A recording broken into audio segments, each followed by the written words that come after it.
For those of you who don't know me, my name is Deb Kelly, and I am with Potomac Financial Group. We're part of Raymond James. We broker through Raymond James, and we're an independent office of Raymond James.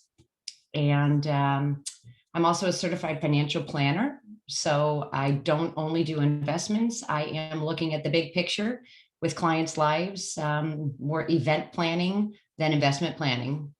So whatever you might need. But I usually give these seminars in person, which makes it so much more enjoyable rather than me looking at a screen right now. This is my first Zoom webinar that I have coordinated and done on my own. I've done them office-wide or with the rest of the office or with another speaker. So if we have any glitches, I apologize right now in advance. I don't know how to get the Q&A going. So if you're able to get a question in, if you have one, that's terrific. I will try to answer it. If not, please send me an email, give me a call. I am happy to respond. The Social Security business is very confusing. I'm going to try to help out, clarify things, but I'm sure there will be questions after this. If you hear anything that kind of not piques your interest, but you feel that maybe somebody else would benefit from hearing a little bit more about, feel free to give them my name, my number, my email address. I'd be happy to help anyone out. Clients, not clients, coworker, family member, you name it. Just right now, I'll toss it out there. My email address is Deborah, DEBORAH.Kelly, KELLY, at raymondjames.com. And my phone number in the office is 301-595-8600, and I am extension 3. Anyhow, I'm going to go ahead and get started. So Social Security is a very confusing topic. You hear about it all the time. People are fearing that Social Security is going to go away. There's not enough money to fund it. Should I take now? Should I take later? People are getting advice from all types of different people. So I'm going to try to break down to some of the nitty gritty, help you out, see if we can get to know this a little bit better. I am going to share my screen with you. I'm going to attempt to share my screen with you. Let's see if I can get this right. I'm going to share this screen. It's going to work. Yes, look at that. There we go. Okay, first of all, Social Security was developed in 1935, and it was a way for people when they retired to be able to live securely, have a little bit of money coming in. Of course, back in 1935, our life expectancy wasn't nearly as long as it is now. Quick funny story though about Social Security in the early days. In 1938, there was a wallet maker company that made wallets, and they were very proud that the Social Security card would fit inside the wallet. So the owner of the company decided to put a fake Social Security card in. Of course, it had anonymous as the name, but it had a Social Security number. And he tucked that in all the wallets that he sold, and they were sold all over the country. Woolworths and a number of other stores carried it. He decided it would be funny to use his secretary's Social Security number, however. So while the name was anonymous, he used her Social Security number, and 5,772 people ended up using her Social Security number. They just kind of adopted it as their own, which became quite a fiasco, as you can well imagine. Anyhow, Social Security is a fiasco. It is not easy. It is not straightforward. You pay it into all these years. It's very important to try to maximize it. Again, Social Security rules are very complex, a lot of misinformation, even at the Social Security Administration. First, it's difficult to get through to them. Then you can get 5 different agents and you can get 5 different answers to your questions. Social Security Administration is a reactive, not a proactive organization. What that means is they will do what you tell them to. They will do what you ask them to do with regards to your benefit. They will not give you advice. They will not give you hints. They won't do anything like that. They will just do what you tell them. So they are not proactive in the least. So it's your responsibility. Figure out what is the best claiming decision. What makes the most sense for me? How am I going to maximize my benefit, me and my spouse, if there is a spouse? So let's see here. We're gonna cover a few things. I don't need to mention this because we will hit each of these as we're going through this. But let's start with the basics. Social Security. Oh, all of my words disappeared. Oh, there we go. Okay, sorry about that. Traditionally, our retirement income, we consider it a three-legged stool. The first leg being pension, guaranteed money, an annuity coming in. Second leg is investments. It could be an employer-sponsored retirement plan, a 401k, an IRA, or just a regular investment account, a joint account, an inheritance, whatever it might be. The third leg is Social Security. So you had three legs, nice, stable stool for yourselves. But sadly, for most of us, pensions have fallen by the wayside. If you're a government employee, whether federal, state, county, you likely still have one. Some companies, not many, still offer them. But for the most part, pensions are not available, or at least won't be available for future generations. 1 in 5 retirees, Social Security is their only source of retirement income. So imagine that. You went from having 3 stools to 1 stool. So imagine balancing on that. Not very easy. For 1 in 3, Social Security is 90%. And for 2 in 3, it's more than 50%. So you can see how critical it is to really maximize your benefit if half of the people out there, or if 2 out of 3, 2/3 are relying on it for 50% of their income. Very important to maximize. So here are some features of Social Security. First, it provides lifetime income. So as soon as you start collecting your benefit, you're going to receive it for the rest of your life. It's longevity insurance. You're not going to outlive it. It will still be there until the day you die. It is government backed, and there are annual inflation adjustments, or COLAs, cost of living adjustments, each year. They traditionally are about 2%. There is preferential tax treatment to your Social Security benefit. There are survivor benefits, and beyond that, there are divorced spouse and divorced survivor benefits. Seems a little crazy, but that's it. It's a reality. And then lastly, it's a hedge against poor investment performance. So if you have that 401k, that IRA, it's all, there's a lot of risk involved.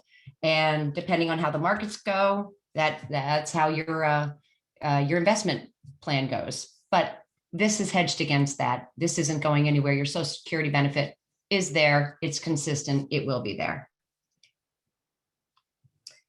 So let's start with your Social Security statement. First of all, you access this by going to ssa.gov. You sign up for an account and your statement will be there. I highly encourage you to go ahead and check out your Social Security statement. It doesn't matter if you're 30 years old or if you're 65 years old. Check it out. The Social Security Administration makes mistakes. So your earnings history is listed on the 3rd page of your statement. It's not shown here. It's on the inside, but it's on the 3rd page. What you want to do is you want to go through every year and see that there's a number there. There's income there for every year that you actually worked and had income. They are rather notorious for having zeros where there should be income.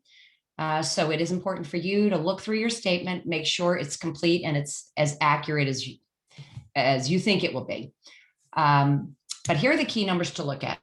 So on the front page in the top corner of your Social Security statement is what we call your primary insurance amount, or your PIA. That is the amount that you would receive on a monthly basis at full retirement age, FRA.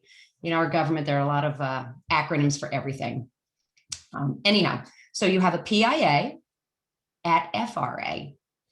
And the way this PIA is calculated is they look at your highest 35 years of earnings. And your earnings from, say, 30 years ago, they're indexed to today's dollars, to inflation. So they average that, your high 35, again, indexed to today. And then there's a formula they use based on that they will come up with this PIA. As I mentioned, 35 years of your highest earnings. If you worked only 30 years, you're going to get 5 zeros for those years that you didn't work, that you don't have earnings. If you worked 45 years, they're going to look at your high 35. So they're going to ignore 10 of those years. In order to receive an individual benefit or your own benefit, you must work for 40 quarters. You must have income for 40 quarters, which I'll mention in a minute. Anyhow, again, make sure you take a look at your Social Security statement. Again, that PIA is the monthly benefit you can collect at full retirement age. It's determined by those highest 35 earning years. And those 40 quarters I mentioned, you must earn $1,470 or more. Again, it is indexed to today's dollars. So if you made $7,000 in 1980, it's going to be indexed to today. And then here is how they actually do the calculation of that the PIA. You do not need to know this or understand this. I'm just going to go over very briefly. This will be calculated for you, and it is on that statement, as I mentioned. But if you look at the per year, so that high 35 that they're looking at, the average, 90% of the first, you'll receive 90% of the first 11,952. That'll be part of your benefit, 90% of this 11,952.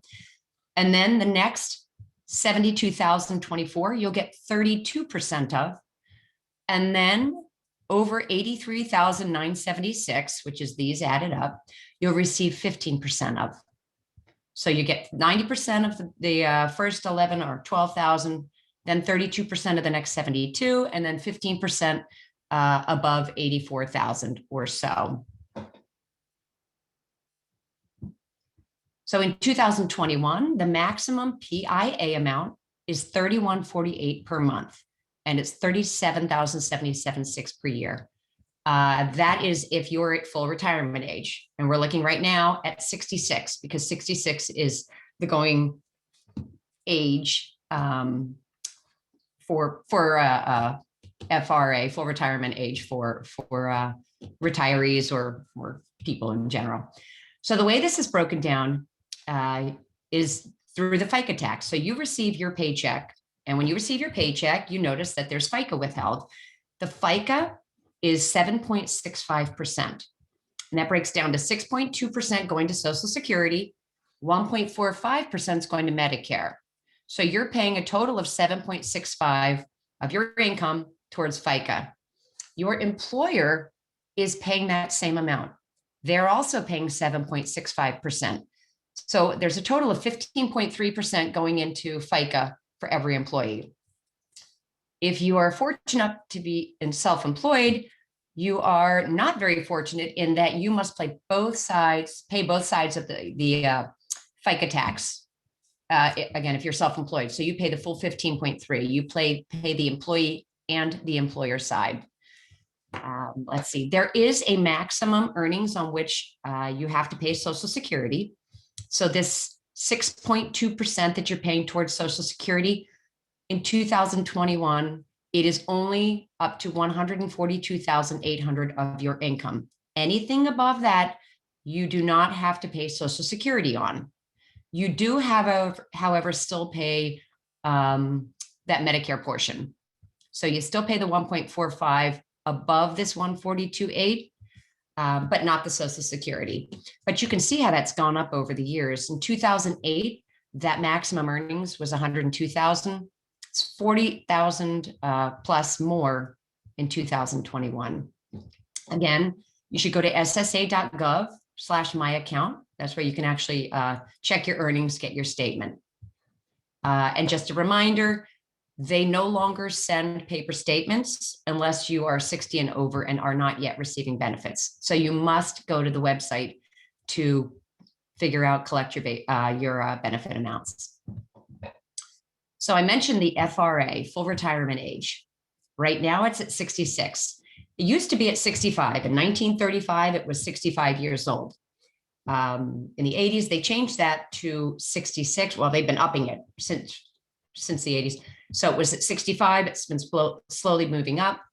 If you were born between 1943 and 54, your full retirement age is 66, and it goes up by 2 months every year until we get to, if you were born 1960 and later, your full retirement age, which is the age you would receive your PIA, that primary insurance amount listed on your statement in full, that's it, age 67.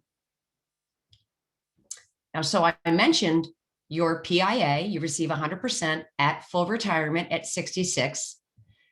You can begin collecting as early as age 62.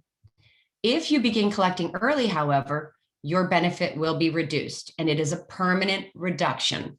So every year it is reduced. So if you start collecting as early as you can, that's age 62, you would receive 75% of your benefit. So here you receive 100%. If you collect at 62, you're only going to receive 75%, 80% at 63. So you can see how it goes back up to 100%. If, however, you decide to delay your benefit every year after your full retirement age that you delay, your benefit's going to go up by 8%. So you can go up to a max of an additional 32%. 70 is the age at which your PIA no longer grows. So you would never want to wait until after age 70 to collect, because it's not going to grow after that. So again, 75% of your benefit here, 100% at full retirement age. And if you wait until age 70, your benefit goes up to 32%. So if you take a look at it with actual numbers, let's say your PIA was $24,000 a year. Here you are at full retirement age 66, you're going to receive $24,000, but you decide to take it early at age 62, you'd receive 75% of that 24. So you'd receive $18,000 a year. If, however, you wait until age 70, you're going to get that 32% bump up, and you're going to receive $31,680. Pretty significant difference there. I mentioned the COLA earlier, which is the cost of living adjustment. And we're going to go with the 2% on this example here, which is a pretty standard. It's the average for the COLA for Social Security. So you're going to receive that every year. You'll receive that adjustment. So if you were, let's say you took it early at age 62, and that benefit was $18,000, 2% of that is $360. If you had waited until full retirement, $24,000, 2% of that is $480. If, however, you waited until age 70, look at how much larger that 2% is. So by taking later, by delaying, not only does that account for a larger benefit every month, every year, it also means you're going to get a larger bump up, because 2% of a larger number is a larger number. But imagine this. So you start taking it 62. You've got 4 years. You're bringing in $18,000 a year plus your COLA for 4 years before you start collecting at 66. So you think, well, maybe I'll just take here because I don't want to miss out on 4 years, even if it's a permanent reduction. That's a lot of money between age 62 and 66. And imagine between 62 and 70, 8 years, I would have been earning $18,000. So what we take a look at is what's called a break-even age. And what we look at, and I can do these calculations for you, and I'm going to mention that at the end of the webinar. So if you start taking your benefits at age 62 and you're getting those 4 years of $18,000, that's terrific. But if you were to start taking at age 66, so you waited until your full retirement age, what we look at is how much you would receive in benefits. So as we go here, as you get older and older, this is where your benefit would be if you were 62. If you waited until 66, what we look at is the crossover or the break even. So if you see here at age 75, that's where 62 and 66 meet the amount that you would have your cumulative benefits over time. So if you had waited 4 years to collect your benefit, you started at 66 instead of 62, as long as you lived to age 75, it would have made more sense for you to wait until 66, because you can see that that amount is growing exponentially as compared to 62. So there is a break even. Well, what if you go from 62 to 70? Remember, you've got 8 years of collecting that $18,000. At what age would that make more sense to wait until 70? So we follow that out and it crosses that purple line at age 78. So as long as you live to age 78, you would have been better off waiting till age 70 to begin collecting your benefit. You would have gone from earning all of those years at 18,000 plus the COLA to earning 31,680. So you can see how quickly that one grows and where you end up. If you live to age 90, look at where you are if you collected at 70 versus at age 62. And we can look at it. This pie chart is just showing you the percentage of people and the ages they typically take or file for Social Security. You can see the majority of people file before full retirement age. 37 at age 62, as soon as they can receive. And then we've got 23% leading up to full retirement age, another 31 at full retirement age, but only 9% of people wait until after full retirement, only 3% wait until they're actually age 70. Probably not the numbers that they should be, and we'll find out why. So there is a reduction in benefits. Here we go, receiving benefits. So if you are earning income, so you take early, let's say you start taking at age 62, you're under full retirement age, and you're still working. Every $2 that you earn above $18,960, they're going to withhold from your Social Security benefit $1 while you're earning that. So let's say you start taking it 62 and you're still working and you make $28,960 that year. That's $10,000 above this number. So they're going to take $1 of every $2 that you earned above that. So they're going to keep or withhold from you $5,000 of your benefit. Probably doesn't make sense to lose that kind of money. So if you're still working, probably doesn't make sense to start taking early. The year you reach FRA, full retirement age, so leading up to it. So if your full retirement is 66 and you start taking it 55 and a day, then that earnings limit goes up to $50,520. You're eligible or allowed to earn that much money without affecting your benefit. Above that, however, $1 of benefits is withheld for every $3. So going back to I made an extra $10,000, they're going to withhold $1 of every $3. They're going to withhold $3,333 from your benefit. Not as drastic as this. It's a much larger earnings allowance than this, and they only take one for every $3. The month of your full retirement, however, and beyond, so the month that you're turning your full retirement age, and then beyond that, there is no earnings limit. You can make as much as you want, and they will not withhold any benefits at all. There is preferential tax treatment in your Social Security benefits. And the way that's determined is they look at your provisional income. Provisional income is made up of your adjusted gross income plus any tax exempt interest. And then they have you add in half of your Social Security benefit, not the entire amount, only half. Add all of that up, your provisional income. And if we look at the married filing jointly, if your provisional income is less than $32,000, you don't have to pay any taxes on your Social Security benefits. If your provisional income is between $32,000 and $44,000, you pay up to 50% on up to 50%, I should say. And then above $44,000, you pay up to, you pay taxes on up to 85% of that benefit.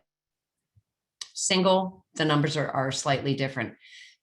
These are federal taxes. I will say that in Maryland, Social Security benefits are not taxed. Woo, we have one good tax benefit in Maryland.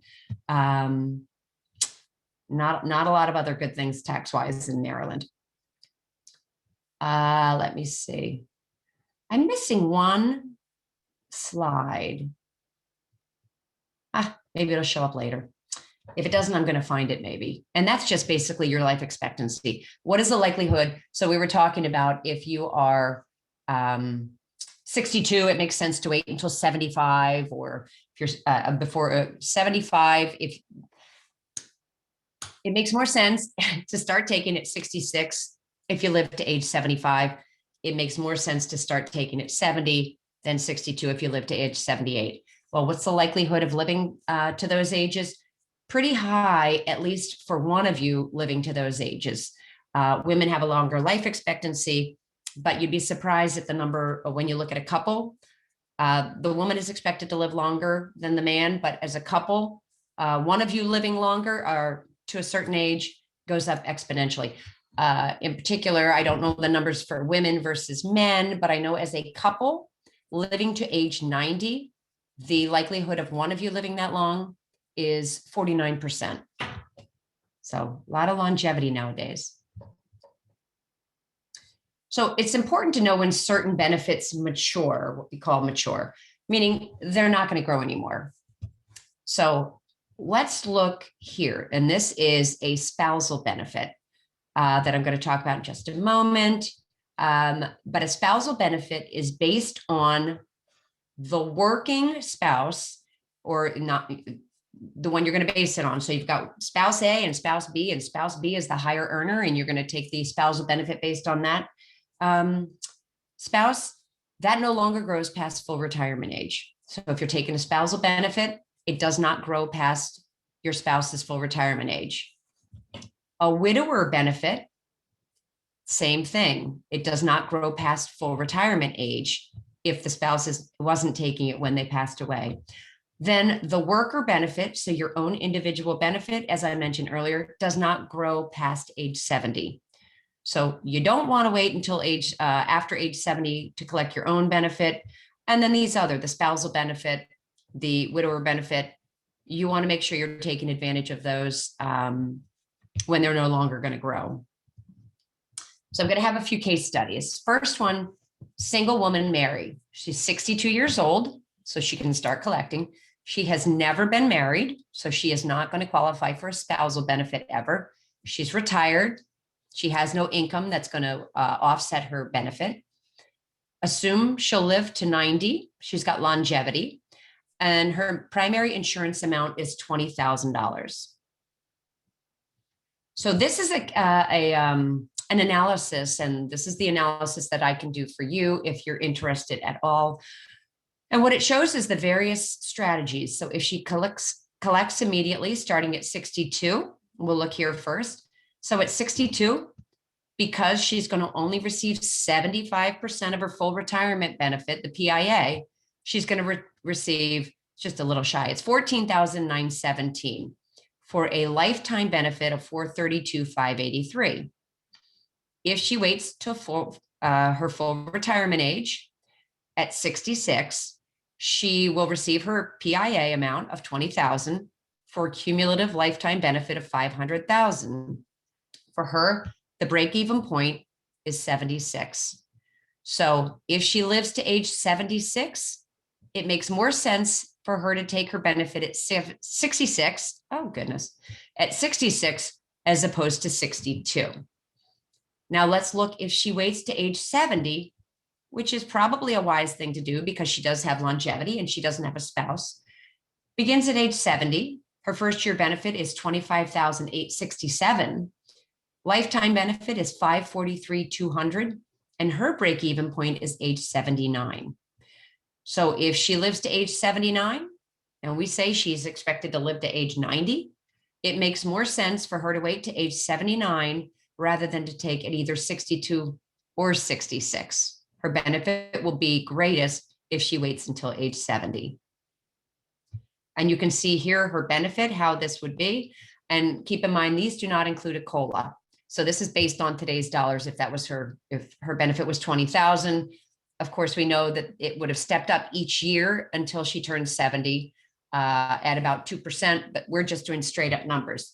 So at age 70, her benefit would have grown by 32% to just under 31,000, and you can see how it goes up from there. Now, spousal benefits. These are really important to understand and take advantage of. So a married individual can collect Social Security on your spouse's earning record. So you can have your own record if you have 40 quarters in, but you can also collect on a spouse's record. You have to have been married for at least a year. You have to be at least 62. This is key. In order for you to begin collecting a spousal benefit, the other spouse must start collecting their individual benefits. They must have started as well. And it is always based on the PIA of the spouse who filed. So the spouse, if you were to take here, here you'd receive it at full retirement age, you would receive 50% of your spouse's PIA. Of course, they must also be taking in order for you to collect. So if they decide to wait until age 70, you cannot collect this at full retirement age. You have to wait until they start collecting. And then you can receive the 50% benefit. If we're going back to age 62, it's declining. And then, as we said before, at age 62, you will permanently reduce any benefit by 75%. You are reducing 50% to 75 of 50. So you started at 50% because you're doing a spousal benefit. So now you're only going to collect 75% of that 50. So you're really only going to get 35% of your spouse's PIA. We can look at that here. So Lisa, her PIA is $10,000 a year. She's the lower earner. Henry earns more, and his PIA is $24,000 a year. They're the same age. Spousal benefit would be half at full retirement age, would be half of his benefit, or $12,000. Let's say Lisa starts collecting her benefit. She's the lower earner. She starts collecting, she receives 75%, the reduced benefit of $10,000. So she's permanently reduced to 75%. Now Henry starts collecting at his full retirement age. He's going to get his full 100%. He waited until FRA, he's getting his $24,000. Now Lisa can jump from her benefit, her individual, to a spousal benefit. However, it is permanently reduced to 75% because she locked in that permanent reduction here. So she is going to get 75% of that 50% benefit.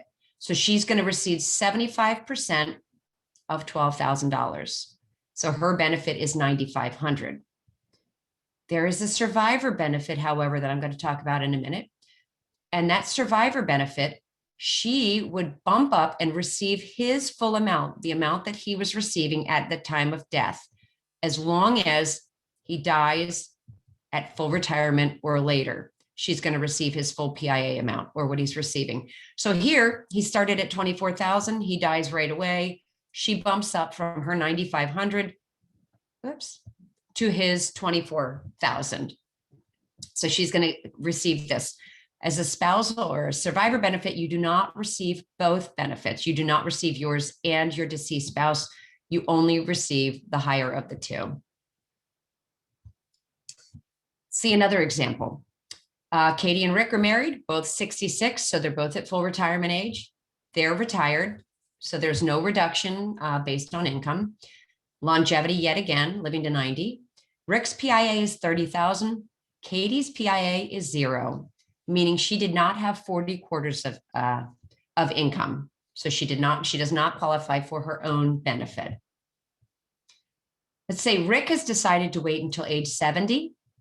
Katie must also wait until age 70 because she does not have her own individual benefit, remember? So she can only collect a spousal, and a spousal you cannot collect until your spouse begins collecting as well.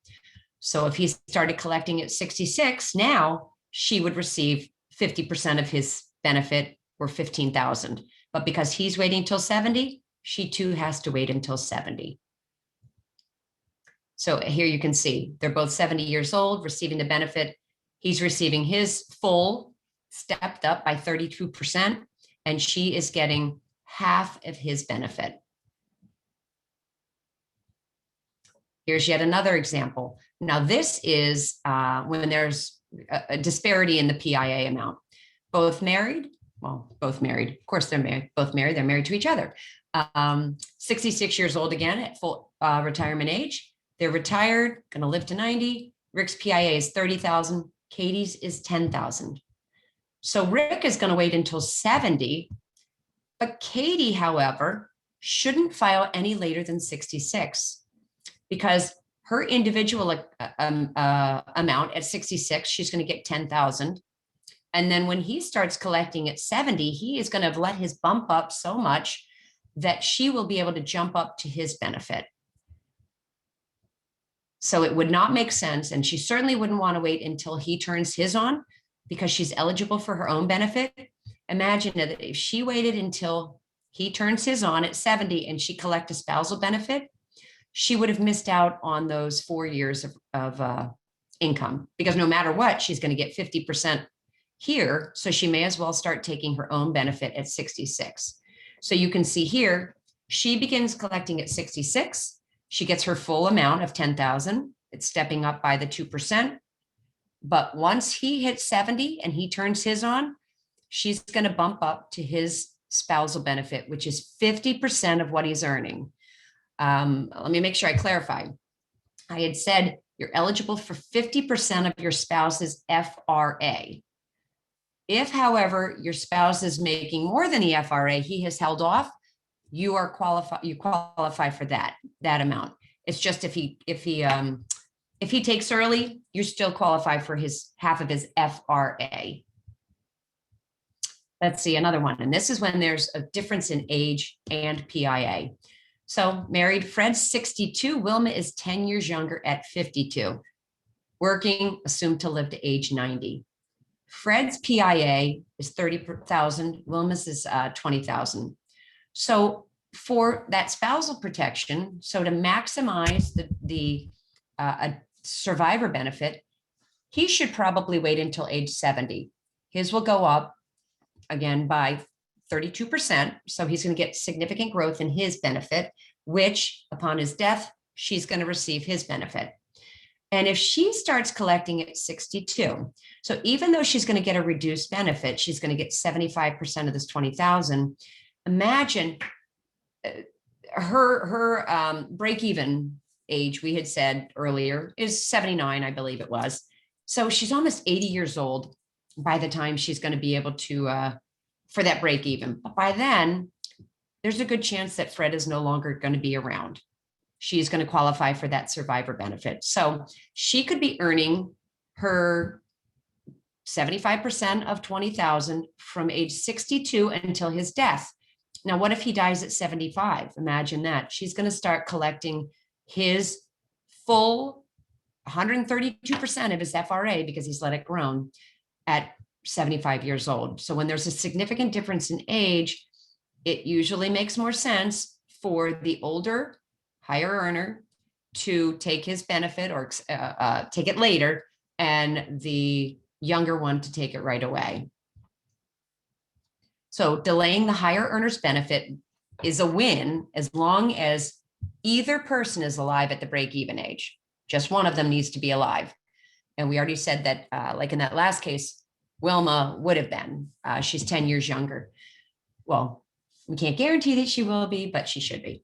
And delaying the lower earner's benefit only wins if both of them are alive at the break point.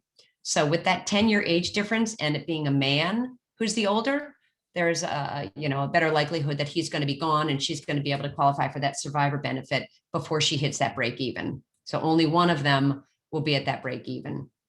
So not both. So the common strategy for married couples, delay the higher earner, begin the lower earner early.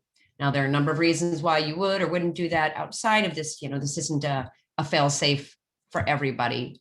You got to look at your own situation, your longevity, your income, whether or not you're earning money at the time. You look at your PIAs for both of you. Again, do an analysis, figure out the best strategy for you because it's not the same for everyone. This is a filing timing error. So they're both married, 75 years old. So they started collecting years ago. Belinda filed at 62. Steve filed at 66. So Belinda, she's receiving $6,000 a year. Steve's getting 27,000. So now they're 75, and these are the amounts that they're getting currently.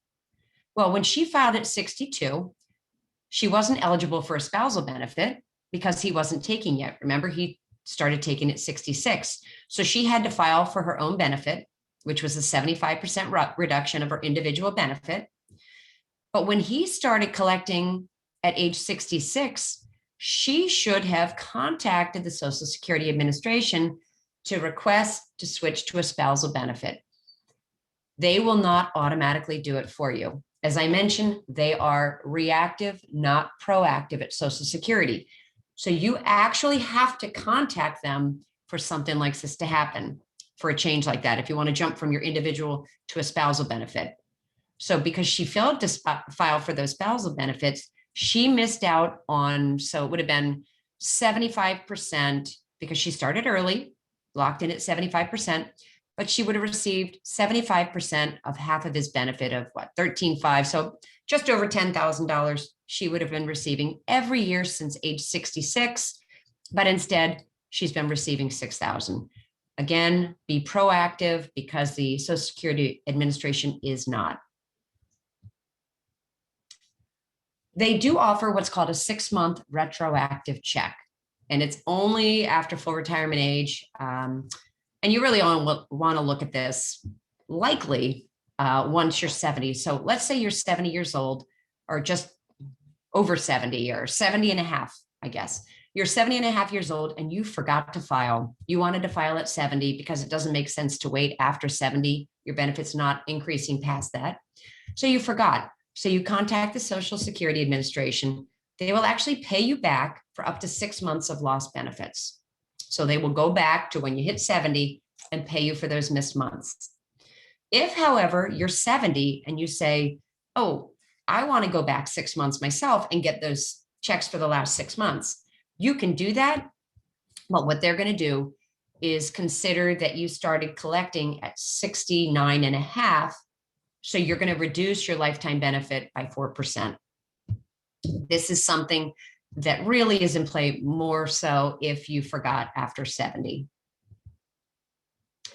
Now let's jump on to survivor benefits. So we were talking about the spousal benefit of 50% of the full retirement amount, the FRA or PIA at FRA, excuse me.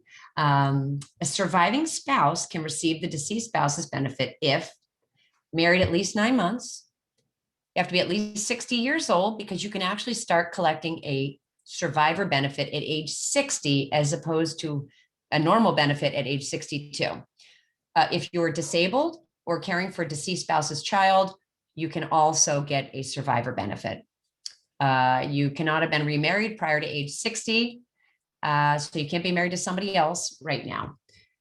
Then we will talk about a divorced spouse benefit. What helps for them is they can even remarry once they're after 60, but we'll get to that in a minute. So the survivor benefit or the surviving spousal benefit, what you will receive is 100% of the deceased spouse's benefit. So their PIA, so their full retirement amount, you'll receive 100%.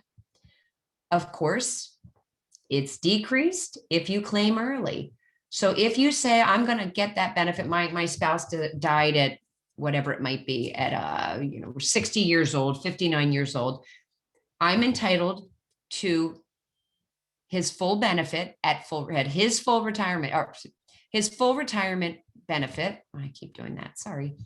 You're going to get 100% of his benefit. But if I take it early at age 62, it's going to be reduced again to 75%. Permanent reduction of that deceased spouse benefit.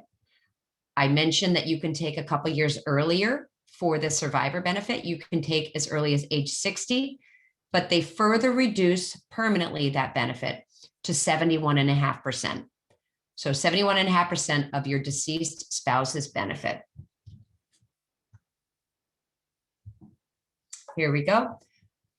We have Jane. She's 64. Her husband died when she was 60 years old. Somebody told her you should wait until age 66 because you'll get your widow's benefits at 66. You'll get 100% of your widow benefit, which is great, which is true. But if she qualified for an individual benefit on her own, she could start collecting her reduced benefit at 75, her 75% benefit, and she would have received that until age 66. So she could have turned on her own individual benefit for ages 62 to age 66, and then turned over and turned on those widow benefits. So she could have then turned on the survivor benefit. So she's missing out. She's already missed out on 2 years of her own benefit. She would likely miss out on another 2 if she waited until age 66. I want to start in the middle here.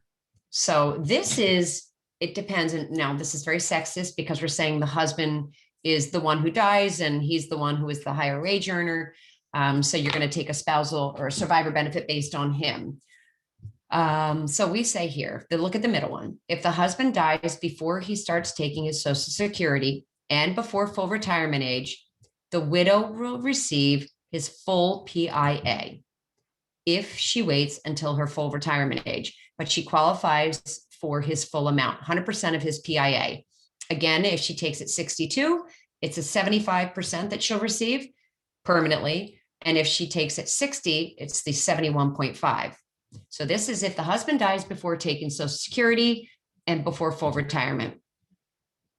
If the husband waits until full retirement, so he gets his full benefit, or he waits even later, 67, 68, 69, age 70, the widow is going to get 100% of whatever he was receiving. So if he waited till age 70, she's going to receive the same step up. She's going to get that additional 32% as well. So full retirement, if you'll receive the full amount if he dies before Social Security, before it kicks in, before he starts collecting at full retirement. She'll receive even more if he postpones it. And then if, however, he dies after he begins taking Social Security before full retirement age, that means if the husband starts taking early, his benefit would be permanently reduced, as they all are. Let's say he starts taking at age 62. His is reduced to 75%. Well, now the widow's benefit is going to be reduced as well because he didn't make it to full retirement age. So what a widow will receive is either what he was making in his Social Security benefit, which that example was 75% if he was taking it 62, or the greater of that, or 82.5% of his full PIA, what he would have received had he waited until full retirement. So you get the greater of those. Okay, this is another case. Jennifer and John, married, both just turned 62. John's PIA is 30,000, much more than Jennifer's of 10,000. Again, both 62. Well, John is diagnosed with cancer and he's expected to live 6 months. So he says, the heck with it. I'm not going to pass up getting some of my benefit. I'm going to start taking now. At least I'll get 6 months of my benefit. But unfortunately, by doing so, he is going to permanently reduce the benefit to 75% for his own, but he's only living 6 months. So it's not that big a deal to him. So 75% of the 30,000 is 22.5. Then he dies though. Jennifer's benefit would be the greater of this 22.5. So the benefit he's taking because he decided to take it early, or 82.5% of his PIA. 82.5% of his PIA, which was 30,000, is 24,750. So she would receive this amount. However, if he had just not started taking those benefits, she would have received the widow benefit of this 30,000. She would have received his full retirement amount. Divorced spouse, this always amazes me when I think about this and just how it can kind of go on and on and on. A divorced spouse also can receive benefits on an ex-spouse's earnings. Had to have been married to that person for at least 10 years. They have to currently be unmarried unless they remarried after 60. So unless they're a little bit older. And both your ex-spouse and yourself have to be at least 62. There is no impact on the ex-spouse's benefit, similar to a spousal benefit. It does not impact your spouse, your ex-spouse at all. As a matter of fact, your ex-spouse won't even know about it. You contacted Social Security Administration. They're going to look at your divorce documents, and you will qualify for that ex-spouse's benefit. They don't even notify your ex-spouse. The interesting thing, however, which seems a little unfair, the divorce spousal benefits, while very similar to the spousal benefits, but one advantage is you don't have to wait for your ex-spouse to claim first. So you can claim even if the ex-spouse hasn't claimed yet, whereas as a married couple, you can't receive a spousal benefit until your spouse starts collecting him or herself. Crazy thing about this is you could be married to 4 different people, 10 years each. So you've got 4 marriages that lasted 10 years each, but you're divorced from all 4. You decide it's time to collect Social Security. You can go back and look at each of those 4 people that you're divorced from, and you can decide which one you want to receive benefits based on. You can say, well, ex-spouse number 3 has the biggest benefit, so I'm going to collect based on that. In the reverse, someone could have been married for 4 times and they're a higher income, they're high income, have a high benefit. They could potentially have 4 ex-spouses collecting on their benefit. It's unbelievable. Anyhow, I guess that's a perk of getting divorced. Here's an example. Dee and Greg, married 15 years, divorced 10 years ago. Both are 62 years old. Dee is now single and she wants to file for benefits. But if we see here, Dee's work benefit, so her own individual benefit, is more than half of her ex-husband's. But his work benefit is greater than hers, but half of hers is greater than half. So what she can do is she can file now. She'll get her own work benefit. Of course, if she takes it 62, it's reduced to 75%, but she's going to collect her own benefit. And she wouldn't be getting the any type of a spousal benefit from him or an ex-spouse, because her benefit's more than half of his. So why would she collect a smaller number? However, if Greg dies, she can now file for divorced survivor benefits on his work record. So she will get 100% of his benefit. So she can start collecting her own, and then she can switch over to the divorced widow benefit. So all sorts of strategies. Again, they're different for everyone, every individual, every couple. It's important to take a look, strategize. Again, it's based on your age, your longevity, your marital status. Are you working or not working? Things like that. They all fall into play. So you want to take them all into consideration when you make your decision in this. A big question: is Social Security going to be around when I'm ready to start taking it? I know young people, my kids probably worry about that, but I'm going to try to allay their fears a bit. So in 1940, shortly after Social Security began, there were 159 workers per beneficiary. So 159 people working away, paying their taxes to support that one beneficiary. But through the years, that number has greatly decreased. So now, or actually in 2017, there are only 2.8 workers per beneficiary. It's expected that in 2035, there are only going to be 2.2 workers per beneficiary. You think, how the heck can we do this? How's it going to stay in place? There is a trust fund, however.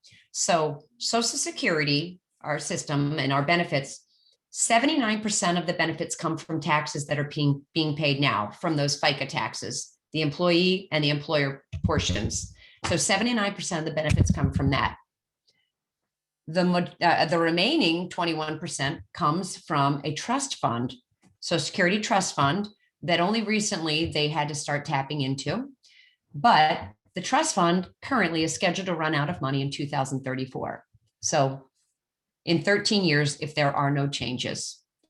But Does that mean Social Security is going to go away in 13 years? You know, are my benefits going to be cut 13 years from now? No. First of all, 79%, as I mentioned, of the benefit is covered from current taxes. And there are some proposals that have been put forth of, you know, how we can extend our Social Security, how we can refund that trust and all of that.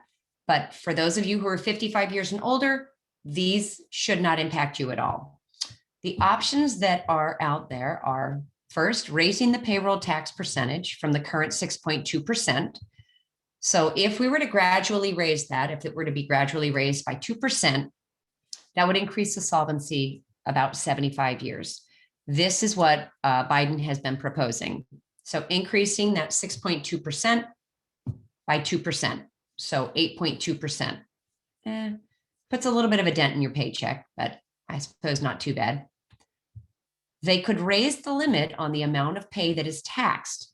So currently I said it's $142,800. You paste that 6.2% up to that.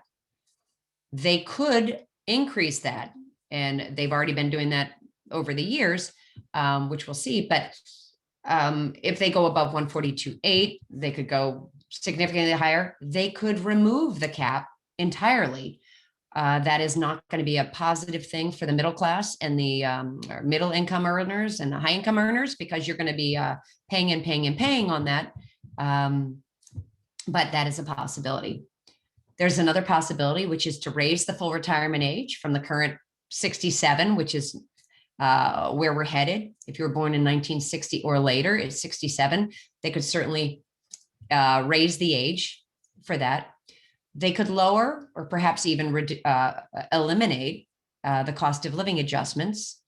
Not a great option, especially for those people who are living on that one-legged stool and they're relying entirely on Social Security. They really need it to keep up with inflation. Or the last option, which is not going to happen politically, there's no way, no politician wants this, and that's to cut benefits. So they're going to do everything in their power to avoid doing that. But you can see here, I was just mentioning that they could increase the wage base that they pull, that you have to pay on. In 1935, when Social Security was first created, it was a 2% payroll tax on a maximum of 3% of your wage. And you can see it slowly got higher. And in 1999, that's when we hit 12.4%, and it is still there today. But in 1990, that was based on a wage base of $51,300. You didn't pay above that. Now it's $142,800. Who knows where it'll be next year? It'll certainly be higher. And again, how much higher, we don't know. Could it be eliminated? Possibly. And this is just how the Medicare tax is. It was in 1965, 0.7%. Presently, 1986, it's 2.9%. Of course, that represents both the employee and the employer contribution to that, as does this. This is the employee and employee total. Employer, sorry. So what we come away from this is, don't worry about the trust fund bankruptcy. Don't make your decisions based on that. It likely won't make any difference, whatever changes they make, as to whether or not you should take a reduced amount at 62 or defer. It won't make that much of a difference to you. But again, we should run an analysis to make sure we're maximizing your benefit. And so just don't let that noise cloud your decision. Stop listening to everybody out there. Talk to a professional. You can talk to the Social Security Administration. Might not be the best option. If you have an advisor, if I'm your advisor, if I'm not your advisor, but you'd like to ask me, that's fine. Again, if you have a friend, family member, coworker who would help from having an analysis to figure out what the break-even age is, and the various scenarios that might work for you, let me know. Reach out to me. I'm happy to help. So in summary, Social Security is an important component of a retiree's retirement income. We know that, especially with pensions going away. It's a complex program. It is not easy. It's not easy to navigate. Social Security Administration is not going to help you make the right decision. And if you make mistakes, you can lose benefits, and they could be permanent. the losses, the reductions. So again, talk to your financial advisor. If you have one, talk to a professional and get a personalized analysis done. Now, if you would like the analysis that I am talking about, let me see here what I want to show you. I'm going to stop sharing this screen and see if I can share. There we go. I don't think I'm sharing it yet. Let me bring it up. Share screen. Okay, share my screen. Here we go. Let's see, I think this is on there. Hopefully you're seeing something called Maximizing Your Social Security Retirement Benefits. This is a very short worksheet. It's a one-pager that I will send everybody who signed up for this webinar. If you're interested in having me do an analysis, you just complete this and send it to me, email it to me, although I don't want any personally identifying information in here. But you can send it to me along with your Social Security statement and your spouse's if you're married. I will run the analysis for you. We can have a call. I can just send it to you, whatever you'd like to do. But it is really important to do this. And again, I'm more than happy to do this if you have a friend, a coworker, you know, complimentary. I just like helping people. So if you're interested, shoot me an email, reach out to me. But again, I will try to get this to everybody who is on the webinar. So I apologize for not activating the question answer aspect of this. If you do have questions, let me know. I do plan on having more webinars like this. I'm hoping to get one, pull it together and have our Medicare specialists on board with me. So maybe one targeting Medicare, but I will let you know. Stay tuned. Again, if you have any questions, contact me. Thank you so much for joining me. I really appreciate it. I hope you're staying safe and I hope to talk to you soon. Thanks so much. Take care.